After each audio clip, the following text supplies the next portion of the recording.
this is a lot less about you versus me, this people against that people, than it is about reconciling our own humanity, within ourselves. And when you learn to see people of other genders, other races, other whatevers as human, you don't even hold your own unconscious biases as a pronouncement of how evil and bad and sinful you are. That creates more human connection with yourself, with your body, which by extension automatically creates more human connection with others. Welcome to the Holistic Life Navigation Podcast, where we explore life through the lens of somatics. I'm Luis Mujica, a somatic educator who teaches people how to find safety in themselves. Your turn to learn begins now. Okay, everybody. Really happy to welcome back to the show Simone Grace Seol. Thank you for being here, my friend. I'm so happy to be back. Thank you. And this is the first time that the HLN team podcast had a guest. So it's also really cool. We have Camille and Marika here as well. Honored. Yeah, really, really happy for this. So this came about like a lot of things in my life where I'll read something someone writes or something they do with their work and I get inspired. I reach out to the person, a dialogue is created, and there's more nuance that needs to happen. So we do a podcast. So Simone was talking about the statement, "I don't see color," and how that can be extremely offensive to people. And I'm always curious, like, what propels the statement? Where does it come from? What does it mean? And I've played with that statement myself in a lot of different ways throughout my life.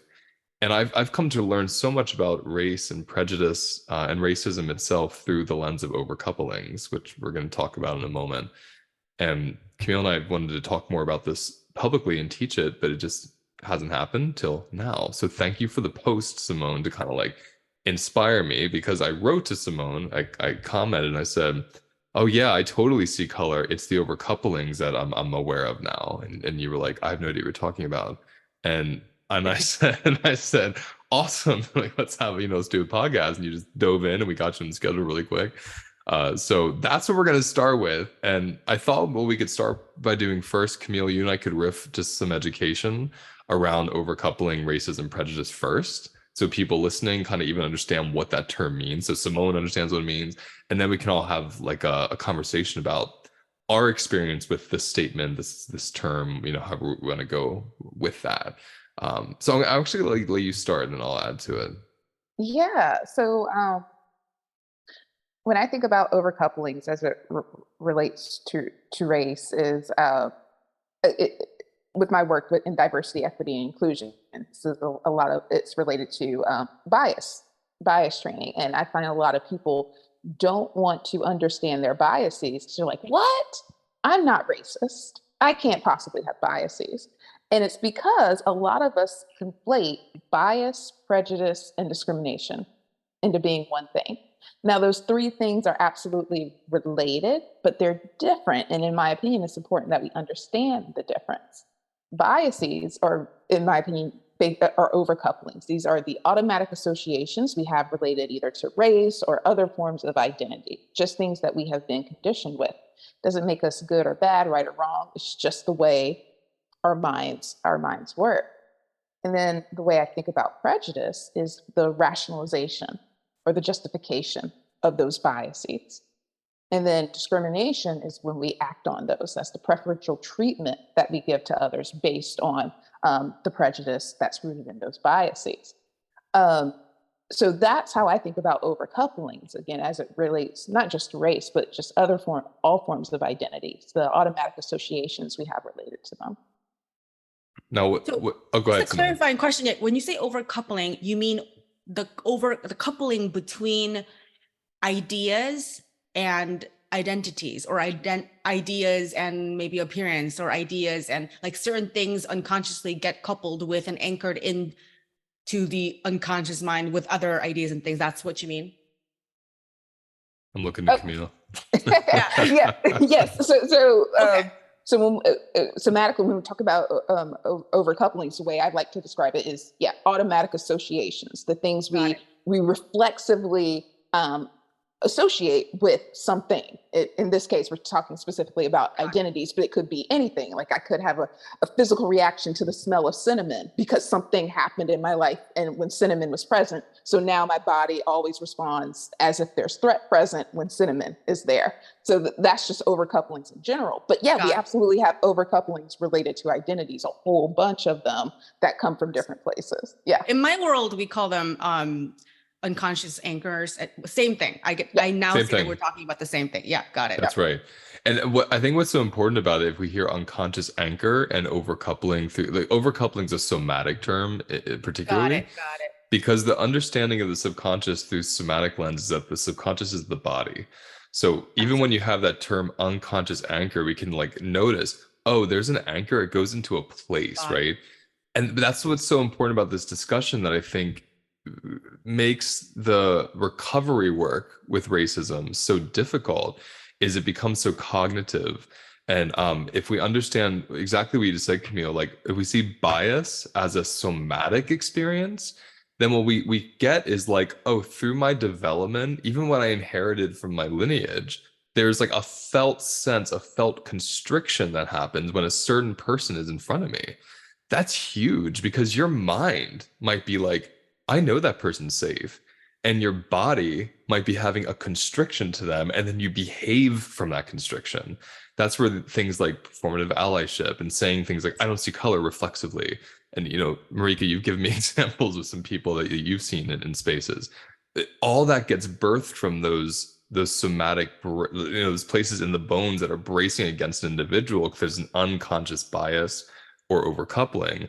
And I think if we kind of start with that piece of how different that is from actually being racist, that feels very important to me, because most people won't even enter this territory of discussing these things, like you said, Camille, because they're so afraid if they find an unconscious bias or an overcoupling in response to another race or color or sex or whatever it is, that they're automatically this horrible, terrible person.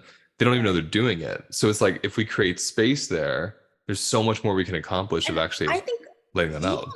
Everything that you said is so fucking important and so true. And you don't even have to be an expert in somatic stuff to affirm that this is literally so many research studies have proven time and time and again that these overcouplings exist, or whatever. I'm going to keep calling them anchors because it's confusing to my brain. But, you know, like people of color have overcouplings that are negative towards their people of their own color, because it's the programming that we're fed again and again. And so if you think that you're immune from this, then you're something you should think about. Some research studies you go look up, because ain't nobody immune, right? And well, that's the humanity of it right there. Is like you said, no one's immune to it. There's an innocence to unconscious bias that actually, if you can tap into that, you can so deeply work with what's in your body in response to other people without the shame that would have you fawn or do performative allyship, or you know what else. When you double down on your innocence, there is a point where I think it becomes malicious. Tell me what that means to you, though. What would that look like? I think innocence is obviously innocent. I think when you want to keep defending your innocence, when presented with the opportunity to think differently about it, and I think it's 100% connected to what you're saying, which is that, you know, it is a really hard thing cognitively for people to wrestle with the threat of, am I a bad person, right? Mm-hmm. And so I get it. I get that defensiveness. And I have seen so many people just be on a campaign to prove that their innocence is innocent, and that they don't want to look at, oh, that wasn't my intention, but what's happening there anyways. Well, and that's exactly that's exactly my point. I think for me, and I'm curious what everyone else saying, the innocence is like a vehicle to not have the shame that would keep you from going there. And then when you're there, you can actually bring these things out and unfurl them and bring them to the surface and work with them consciously. Way to put it. Right. But if there's I hear this double innocence piece, if the innocence is used to justify behavior, that's the whole we're talking about. Innocence is used as a justification to not get curious about your blind spots. Correct. That's different. Which so many people hide. I'm going to put my own fucking family on the line and say, I have exasperating conversations with my own husband, who is in so many ways very aware and a very intelligent person, but who keeps having these fucking debates with me about how women are basically equal to men and they have nothing to complain about in society. And I just have to, I can't even go, I mean, I said it kind of in an exaggerated way. He doesn't say it quite like that, but basically like women's rights are now equal to men's rights. And I just, and he keeps doubling down. I'm like, first of all, why would you not just fucking listen to what I have to say? Because I'm a woman and you're fucking not. And I just get so angry about it. And so that's where I think you're kind of being an asshole if you're not just like, okay, let me listen to you because I have no idea what it's like to be a woman. You know what I mean? So that's, I have a somatic expression to well, this is where I wish he was here, because I would be so curious, like what happens in your body when you're telling Simone she's wrong. Like I get so curious, like what's the bracing, what's the expression that makes him not want to go there to hear your experience, right? So he's not going to answer that question because he's a Capricorn and he doesn't, it's going to fundamentally violate his and sense he doesn't of feel, no, I'm kidding. Feel into his body. That's right. I'm curious, like Marika, you know, because of your experience being adopted into a white family, like where are you going with all this? I mean, I too, I mean, I probably won't be throwing them under the bus, but like it's definitely a lot of the overcouplings that I had are ones that I think white people have, you know, that I had to unlearn as an adult, you know. Not that in my family it was like diversity was wrong, but there just wasn't any, you know, and there wasn't any in the town that I lived in, the school that I lived in, like the friends, the family, the boyfriends, teachers, like, and so I had to really build, you know, capacity for difference, you know what I mean, basically. And that was not with my family. Do you know what I mean? I'm not saying that they're open and loving people, but diversity and the I don't see color stuff was very present. You know what I mean? Growing up from a lot of people, because that was sort of the I'm not racist at the time. In the 80s, that's what you said. You know, you didn't say I'm not racist. It was like, I don't see color. We're just the same, even though maybe you aren't being treated the same. Right. So it was interesting to grow up and then go out into the world and see how the world worked, you know, actually worked. And thinking and feeling more comfortable in white spaces than I did in any, and feeling really uncomfortable in non-white spaces, which it's hard to find around here, but I did find them, you know. And so, yeah, it's just been this is very much a lifelong journey of learning. And yeah, I think I did have a very binary sort of outlook on that, or it's like, people of color can't be racist, you know, that type of thing. Like in my mind, like they're like, how could? and then I went in the world and I met people, you know what I mean? And it was like, oh, I have prejudices, I have biases, I reflexively think things when I see a certain type of person. I have more tools now to be curious about where that came from. And I'm glad that we have practices where we actually get to uncouple, you know, so that doesn't have to happen anymore. You know, so it's been a journey.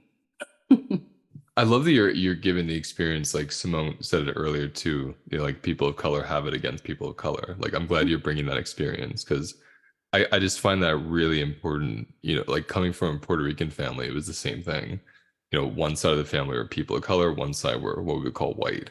And so they often would like remove themselves from other like darker Puerto Ricans or ones that weren't as assimilated. And so even within that like Latino community, there was still this bias and overcoupling based on what they inherited about their own lineage, like their own bloodlines. And so I think that's why I love bringing it through a somatic lens, because we start to lose identity and we start to notice like every body is really vulnerable to an overcoupling based on how they're developed and what they see in the culture they bathe in. So I get really curious about, like, again, we're talking about race specifically in this one. That's what inspired me with Simone's post. But like if we bring the somatic piece in, how does that shift our ability to sit with these conversations in ourselves and with each other? I think the first thing that I think is so powerful about it is I think for a lot of people, it gives them a way to interact with it without shame, right? And it's not personalized. Like it's not an attack on who I am, on my character, my values. Oh, if it's just a somatic thing that's happening in my body, it got overcoupled in my unconscious mind through all of these systemic issues. Oh, I can deal with that. That's different from saying, you're a racist, you're a bad person. So I think the more that you're talking and I'm listening to you, the more I'm realizing, wow, this frame is so important so that people can start to divide one thing from another and do something so difficult, which is to talk about this without shame getting in the way every single step of the way, which is just makes everything so slow and is counterproductive because it gets people arguing when we could be learning from each other, right? Yeah. So I think that piece is really big. I just want to feel that. I want to kind of repeat it back for listeners and for us, you know, just to hear that. I love the difference between, like, you know, when you identify with the state in your body, right? And especially when it's a state you don't want, like a bias against somebody or like a racial bias against someone that's in your body, you identify with that, there's instant shame. And it's from that mechanism of shame that people double down and justify things and try to not touch it. Or again, the performative allyship, which is really just fawning. Fawning, exactly. Right. They fawn. You're right. I'm way. so sorry. I'm such a terrible person. What can I do to do that? Exactly. Right? Yeah. Exactly. Or like, I suck. I'm white. I'm disgusting. Like, it's like that doesn't get on make my knees people feel better either. Like Marika said many times how uncomfortable that is for her. And so it's like, it's good for people to hear that, because telling someone you hate yourself and you're filled with shame doesn't make them feel better about what they're experiencing from you or in the world.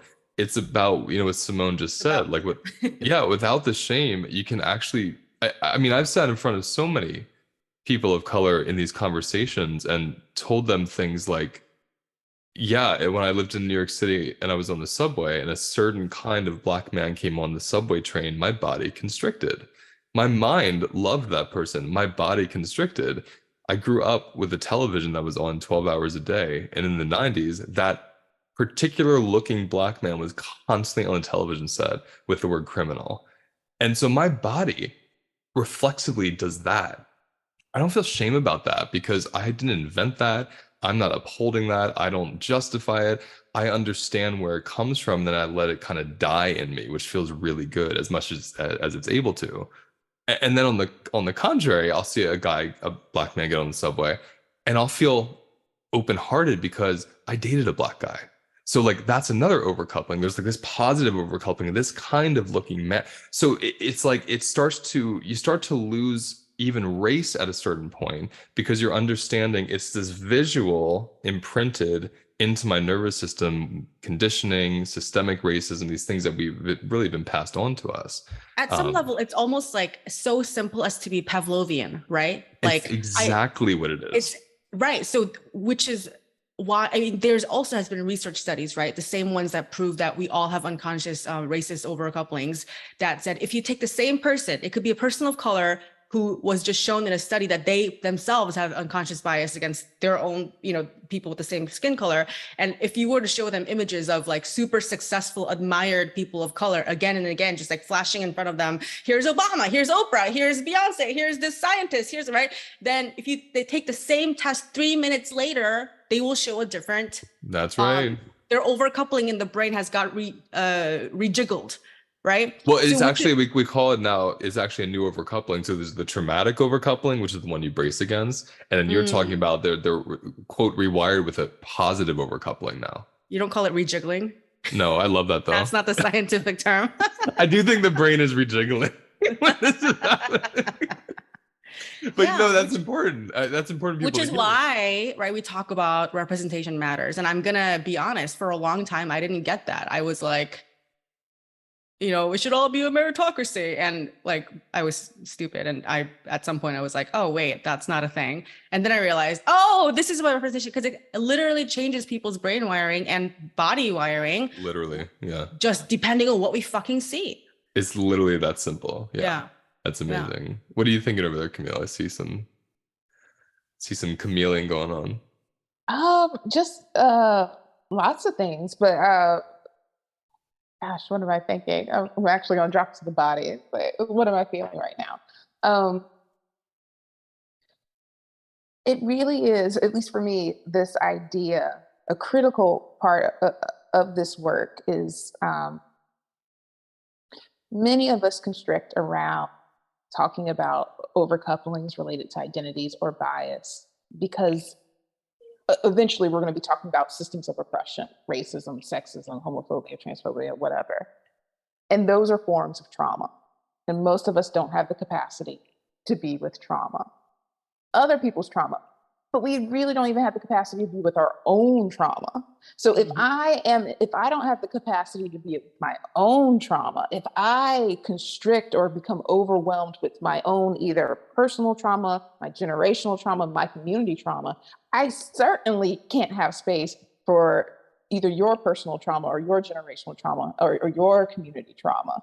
And I think that's a part a lot of us don't talk about. Like when we talk about what could somatics bring to this conversation, it's about capacity. Do I first have the capacity to be with my own trauma? Because I can't do it for somebody else, but I can't do it for myself. See, that's important. That's so important to me because, again, we're, like you said, another reason why somatics are kind of like, I don't even know. To me, it's required, as dictatorial as it sounds like. It feels like it has to be required in these conversations.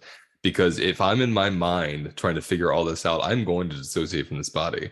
So I want to be like an ally, or I want to be someone that's helpful, or I want to, expunge my own internal landscapes I'm not aware of. And if I don't have the capacity, I'm going to burn out. Like, I'm not going to be able to go there. So I kind of wonder, for any of you, I'd like a personal answer. What has it been like to be in a situation where you're trying to do some kind of work around discrimination of any kind, and you notice you don't have capacity for it? Like, how do you hold that space without ignoring it completely forever and honoring where your body is and not feeling shame for it? If you do, I'm curious. I just explode at my husband. I just scream at him. Marika's like, me too. I see it. Is that true for you, Marika? Is that how you handle it? I mean, I don't scream, but that's just because I live with my in-laws. Okay. So he's lucky. My reflexive person that I fire hose at is definitely him. And how does he absorb that? How does he handle that? He goes and plays video games for 18 hours. So that's his reflexive person. Is this same? My husband. Right, exactly. They're probably playing the same thing together. Probably. All the husbands are at night, right? So they're all going to auto-regulate and find safety in their video games after you two explode onto them. Like, oh, you got a fight response lady too? Yeah. Okay, Camille, bring me some Virgo vibes. Like, let's let the Virgos ground this a bit. How do you hold this when you're like, in my mind, I believe that person matters. I love them. My body's not there yet. Because that's like a really controversial even idea to bring up, right? Yeah. The body's not where the mind wants to be yet. And see that for me, that's even slightly different than like not having capacity. So let me answer that part first. What do I do when my mind loves this person, but my body's not there yet? I can have unconditional love for a being, and I don't have to be in relationship with that being. And I am perfectly okay with that. I guess the sort of the corny way to say it is like, let's agree to disagree. And I'm in a place where I'm perfectly fine walking away from a relationship because we're just not in alignment. We're not in capacity. It has been really, really supportive for me to transition from a space of needing to convince or persuade to just observe. And then with that observation, I can decide or assess the dynamics of our relationship. And whether that's a person I'm talking to face to face or a company I'm engaging with or who I'm watching on TV, that's what I approach in that situation. But like if I am in a situation where I feel myself getting overwhelmed, when engaging across difference, it really is helpful. I mean, I think I probably describe it more as a flight response. I go straight into, that's interesting, say more.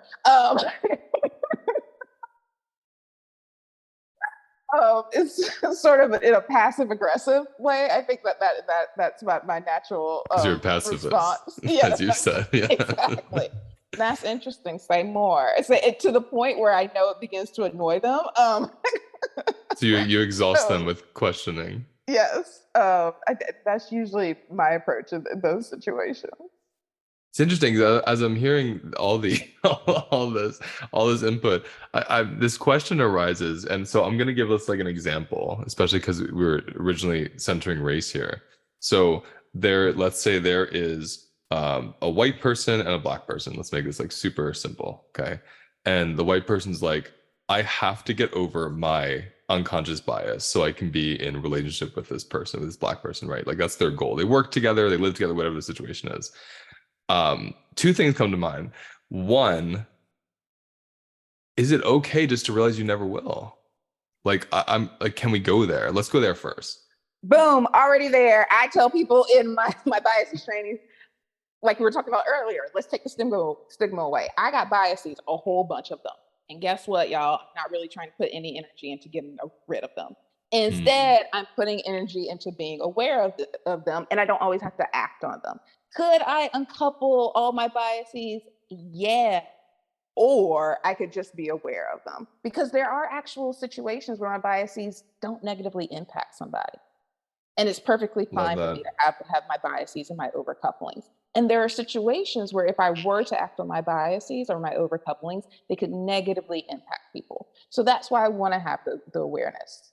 So I can distinguish between the two situations. So yours is really like redirect the energy of trying to like exercise this from your body, redirect it from that, which might never happen in this lifetime, to the awareness. So, because what you just said was beautiful. Like I can have the bias and I don't have to act on it, which means it's not going to hurt you if I have the awareness is coming out. And if I don't have the awareness, what I'm also hearing is if I'm aware that I have them, and then I do something that like rubs against someone the wrong way or hurts their feelings, I'm not going to be defensive or shocked that I hurt your feelings. I'm going to be like, oh yeah, they're in there. It just came out. I'm so sorry that it came out. Let's talk about it. Yes. Yes. Yeah, I love that. What about you, Simone? I think a part of it that I observe is that a lot of it, the effort to eradicate your own biases, to scrub your consciousness and body clean of these responses, I think it might be coming from a kind of a fawning place where it's like, I want everyone around me to be comfortable and like me and think that I'm a good person. Yes. Which kind of ignores a reality in which we actually are all very different from each other, you know, and of course we have so much in common as humans, everything. But I think it's a paradox. We are just as different from each other as we have things in common. And every single person in this room is never going to really understand what it's like to be fully Korean. And I will never understand fully what it's like to be Puerto Rican, or I'm sorry, I don't know about where the rest of y'all from. You know what I mean? And it's okay. And I am personally way more stressed out by someone else of a different culture background who feels the need to constantly affirm that they're bias free and they get me. And yes. That's a lot more stressful than someone who's saying, you know what, I'm never going to fully understand your experience. I might say things that are off sometimes. It's not like, well, deal with it. It's like, you can be like, yeah, I'm sorry about that. And also, I respect that we have different experiences and that we might rub up against each other, you know? I love this. I love that, because we had this podcast a while back about safe spaces and how it's triggering to us. And Marika was saying, like, if she's in a space where someone's like, this is a safe space, she immediately has this feeling in her body, like, ooh, what are we not allowed to say? What are we supposed to say? How are we supposed to act? And it's really what you're saying. It's like when it's like really a puritanical, funny enough, it's like really a colonial expression of like this puritanical nature of I've expunged all the sin in me and I'm like completely clean now. And it's just very never Christian, right? Yeah, it's very Christian. Yeah. It's just never going to happen. And I think I like that we're hearing, and people listening to this, that if you go up to someone, again, fill in the blank with whatever the discrimination is of your choice at the moment, but or bias, I'll say. When you go up to someone, you have a bias with them. It's okay that that bias is there. What's not okay is if you're throwing it on them and then you're defending it. Like that's Exactly. that's what I hear us saying, which I think is new for a lot of people to hear, because they think to do really good work, social justice work, to be in a right relationship, they have to just exercise all this, unconscious stuff from their body.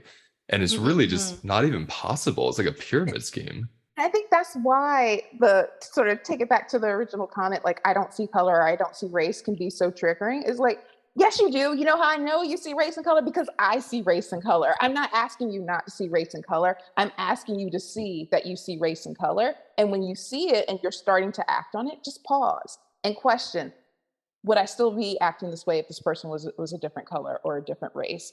Again, going just back to that curiosity, like I was doing a session and a person really generously shared after we were doing some bias training that, oh, I realized that if there's a white person, and this is a white man, if there's a white person walking around my neighborhood that I don't know, I don't really respond.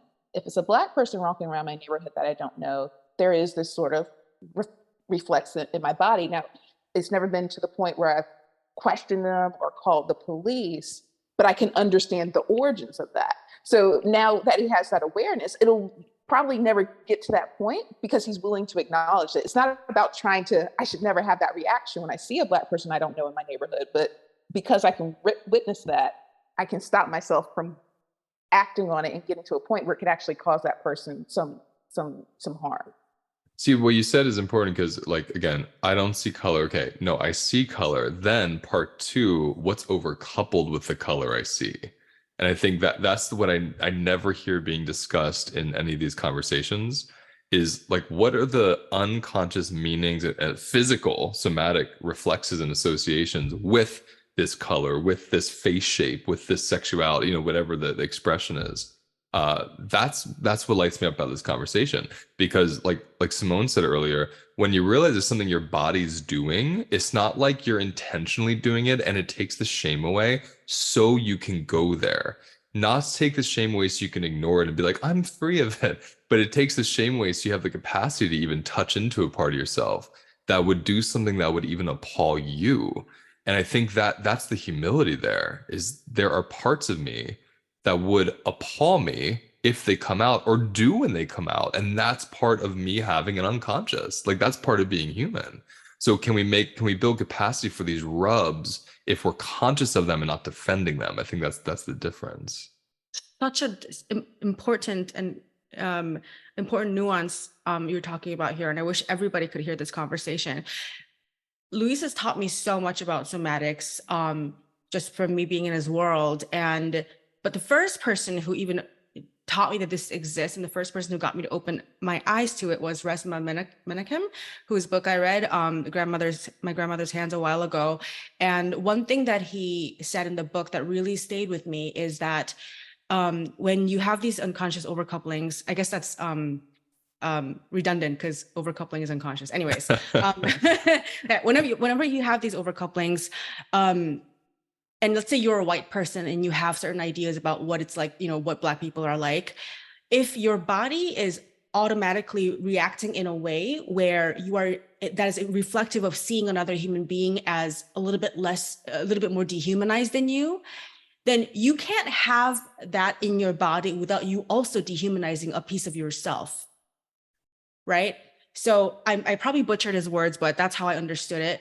And that's why this is a lot less about you versus me, this people against that people, than it is about reconciling our own humanity, within ourselves. And when you learn to see people of other genders, other races, other whatevers as human, you don't even hold your own unconscious biases as a pronouncement of how evil and bad and sinful you are. That creates more human connection with yourself, with your body, which by extension automatically creates more human connection with others. I think that's a really important piece. Spot on. That's one of the questions I wrote down that I want to ask everyone was like, who are we doing this for?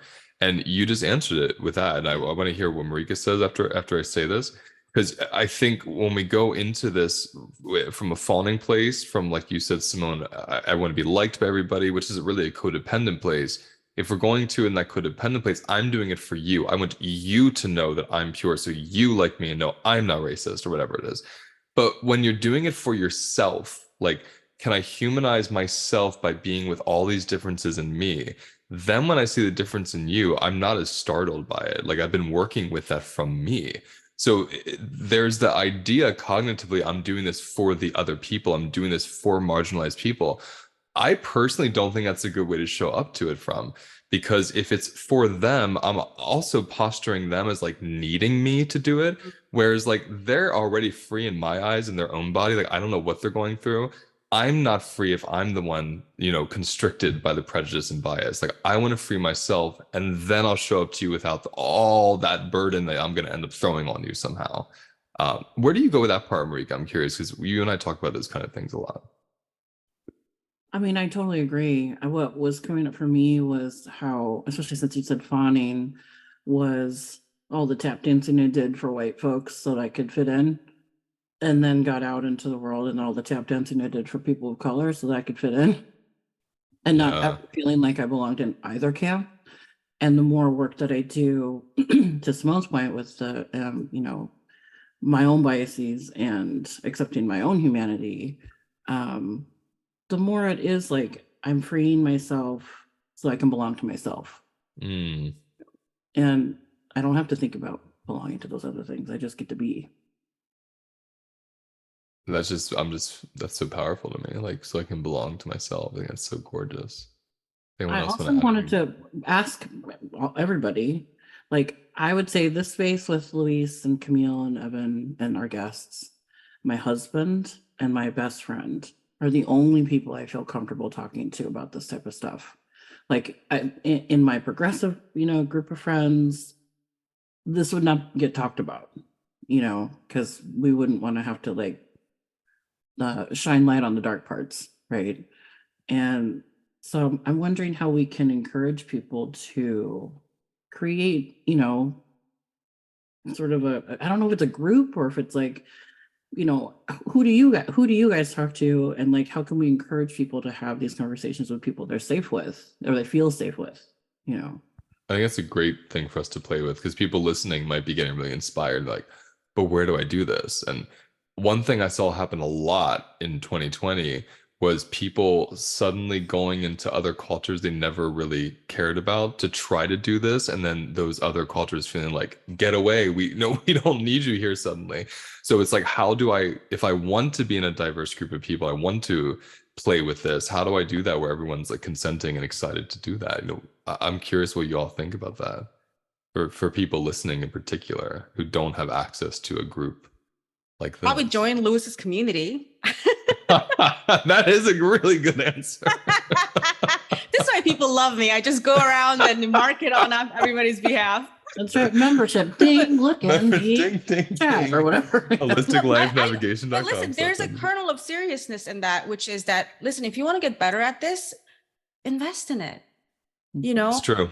That's one of the ways you take leadership in being a locus of change in the communities that you're in, is that, it's awesome to consume things for free and to get as much out of it for free as possible, but also it's worth investing in. I want to say the burden of this falls more heavily on the leaders than the others, right? So right now, as a leader of a sizable community, I'm thinking because it's funny. It's like, it started as a joke, like very recently, like on Facebook, very recently I posted, guys, I'm now a new convert into cold showers. I'm really into cold showers. And, I used to hate them, but they make me feel so amazing. And all of these people, it's like in my little Facebook community, were like, I'm going to take cold showers too. Cold showers. Like Simone was a cold shower influencer. This became like a joke. Like now I'm an influencer. But anyways, you probably are an influencer in whatever community you are, right? And especially so if you run programs and courses, I think the burden on those of us who are leaders, it's larger. And so if you want to lead, invest in this education. You will meet like-minded people. You will meet teachers who will point to, more, I want to say, better ways of understanding ourselves and relating to each other. from the somatic lens, which is so valuable. And I think I know enough to appreciate it deeply. I'm not an expert, and I want to learn more too. And I am going to invest, and the ripple out effect from hashtag influencers cannot be, it's important. It matters. It's real. I want to piggyback on that, 'cause that's really important for me, especially with the somatic piece, because when you have an attunement to your body, we go into this world and we're all like little tuning forks. So the way I'm vibrating out, it hits the tuning fork of the body next to me. And so what I loved about what you said is, like, everywhere you go, you're an influencer. It's really true. You ride the elevator with someone. For that 30-second elevator ride, your body is telling a story to those bodies and vice versa. 100%. Right. So when, like Marika said, I belong to myself in myself, that amount of like settledness and awareness is so good to stand next to in a grocery store line. You don't have to be an entrepreneur or a therapist or running a large group like we do. You can literally just be going to the store, and the person you look at who's checking you out, who's checking out your groceries, the transference there that happens body to body is like medicine. And I've seen that happen so many times in my life, that I've experienced from others, that I've been able to gift to others just by being present to what's coming up in my body. So I love that. What would you say, Camille? Where would you go with the question Marika posed? So where that is, it can be difficult. So I'm going to answer this in somewhat of a roundabout way. When you go somewhere and you're asking these questions and you get shot down, don't stop, because it's probably going to be more likely you're going to be in spaces that don't have capacity for this kind of discourse than spaces that do. But use that as a learning opportunity.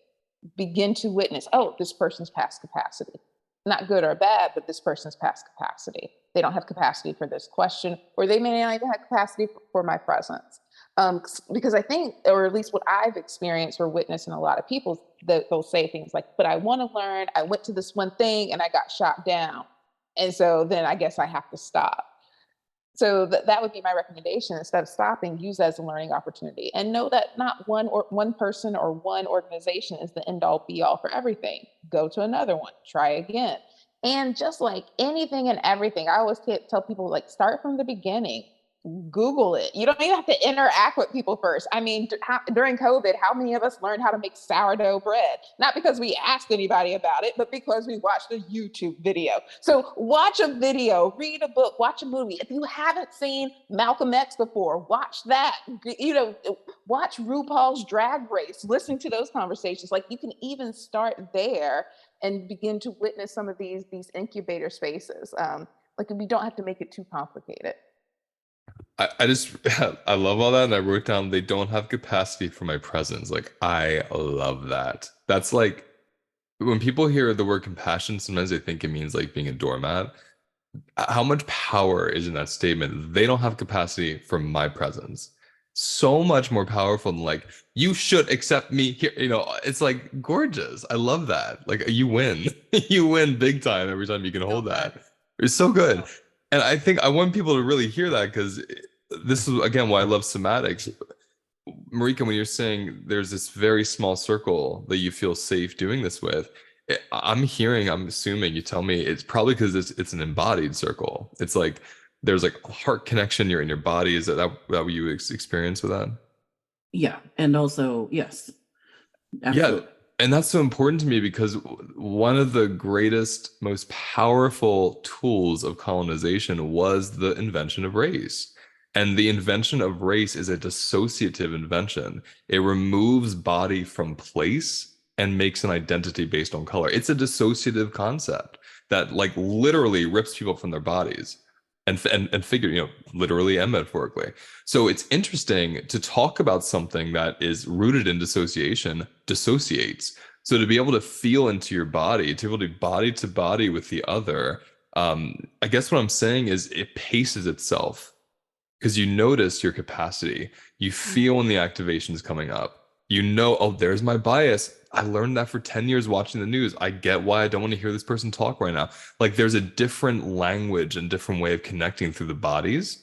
than if you're in your head trying to get to the ultimate goal of like absolving yourself. I think it's also like a very what I would call a white supremacist capitalist industrialist way of approaching this as, okay, we have identified this problem, let's analyze it and work really hard and hustle to solve it as fast as possible. Whereas bodies have a different rhythm of healing, and bodies know how to find that rhythm on their own if we would stop interfering with our minds. It's so true. It's so true. And it's funny. It's amazing because a lot of the intentions of trying to eradicate racism are colonial expressions. Like what you just said, like the people that are like, we need to get rid of this. This is horrible. We're horrible. It's such a dominant expression. It's not about the slowness. It's not about the capacity of when you say it's so horrible, it's saying it's sinful and we need to go confess our sins and be, it's like we're all Puritans all over again, you know? That's right. And I'm so pagan at heart. And so I'm always thinking like the compost is where it's at. Like it all exists and it all gets really fertile from allowing it to exist in you. We have a couple minutes left. Camille, you were going to say something. Oh yeah, no, I was just going to say two things. One, when we do that, we swing from one end of the pendulum to the other. We go from saying or doing really sexist, racist, homophobic things to saying, oh, you can't say or do that. Okay, so I won't say or do it. But the underlying sensation or motivation or whatever was feeding that behavior, it's still there. It's just being suppressed, but it's still coming out in ways. But I'm not saying and doing those things anymore, so it doesn't exist, right? But if we can stay in that place of nuance, curiosity, and slowness, then we can really begin to tease that apart. But then the other thing I was going to say, I really appreciate it, Luis, that you said the word funny, because again, we say things like trauma healing can be fun. For me, noticing my biases can be really funny. Like there are situations where like I'm dropping my kids off at school and another parent comes up and says, Joey's having a birthday party. Do you want to come? And Joey's parents are white. And I'm like, I don't know. And then I find out, oh, you're queer. And I can literally feel in my body go like, yeah, that'll be okay. Like even though cognitively, I know that I can still experience microaggressions or whatever, just because they're white and queer, but I can witness in my body go like, they're queer. They're probably going to be cool. It's all right.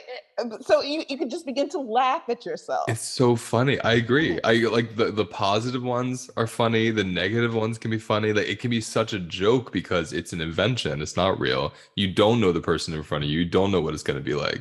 Yet the body's like, I know, because it really wants predictability. And it's funny. It's like when we go out to a restaurant, you see a 2-year-old and they're like, and you're kind of like laughing. Because nothing's actually going wrong. It's just their body's having a big reaction. That's what these overcouplings are. When we're in relationship with them, they don't become violence. When we're not in relationship with them, they can. If you allow me, I would just want to end. I would add one note that I think is maybe a little bit more sobering, which I don't think this conversation would be complete, at least for me, without mentioning, is that there is an innocence to all of our innocence. It is our bodies doing things, but the status quo of all of our bodies doing this, reacting in the ways that bodies should to the same systems, does harm more people than others. It inflicts more violence on certain bodies than others. And I think if you're on the end of benefiting from all of our, unconscious overcouplings, by and large, right? Although we all exist in intersections, I do think you have a greater responsibility to really think about this and to really be curious, because our innocence has a cost, and it has real human costs every single day. And so I think we can hold a paradox of seeing ourselves all as deserving of this kind of grace and unshamed way of looking at, how our bodies do things. And also the other end of the paradox, which is, and it all has a real cost. So how do I become part of the change?